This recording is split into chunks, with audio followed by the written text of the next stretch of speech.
Mark Magnifico, magsayo kumpirmado ang laban, Charlie Suarez lalaban sa isang world title fight.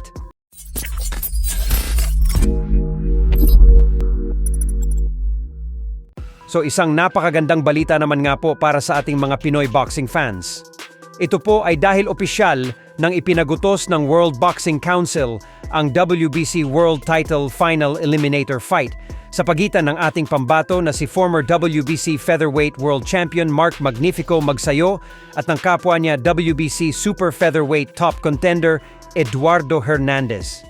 Ayon mismo sa MP Promotions, President Sean Gibbons ay kasalukuyang nasa ilalim na ng negosasyon ang magkabilang kampo para sa bigating bakbakan na ito na posibleng ganapin sa buwan ng Hunyo.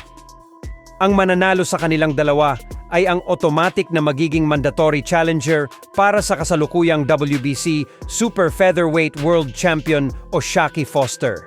Kaya naman, napakahalaga po talaga ng laban na ito para kay Magnifico. Pero syempre hindi po ito magiging madaling hamon para sa ating pambato, kaya naman ayon sa mga eksperto ay inaasahan na lalabas bilang underdog si Magsayo. Pero ganun pa man ay hindi na po bago kay Magsayo ang lumaban bilang underdog. Tandaan po natin na underdog din siyang lumaban noong naging isang ganap na world champion siya mahigit 3 taon na ang nakakalipas. Samantala, magandang balita din para sa mga Pinoy fans sapagat mapapalaban na si Olympian Charlie Suarez sa world title fight. Kumpirmado na ang laban niya kay WBO Super Featherweight World Champion Emmanuel Navarrete na magaganap daw sa Mayo 10 sa San Diego, California. Yan na po yung pagkakataon ni Charlie Suarez na maging world champion, pero mahirap na pagsubok po yan dahil mahirap din kalaban itong si Emmanuel Navarrete. Pero tiwala po ang mga Pinoy fans na kakayanin ni Charlie Suarez itong si Emmanuel Navarrete. Sa kabilang banda naman, matutuloy na ang bakbakan sa pagitan ng ating pambato na si former 2-time world title challenger Vincent Astrolabio sa pambato ng Thailand na si Prasit Sakpaprum.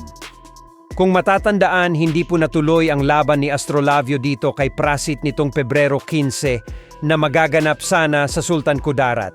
Nang biglang i-announce na hindi na matutuloy ang laban nila dahil isa umano sa kanila ang nagkaproblema sa kalusugan. Pero kahapon lang in-announce na po ng Viva Promotion na tuloy na ang laban ni Astrolabio at Prasit na magaganap na ngayong Abril 14 sa Cambodia kung saan undercard sila sa laban ni Marlon Tapales.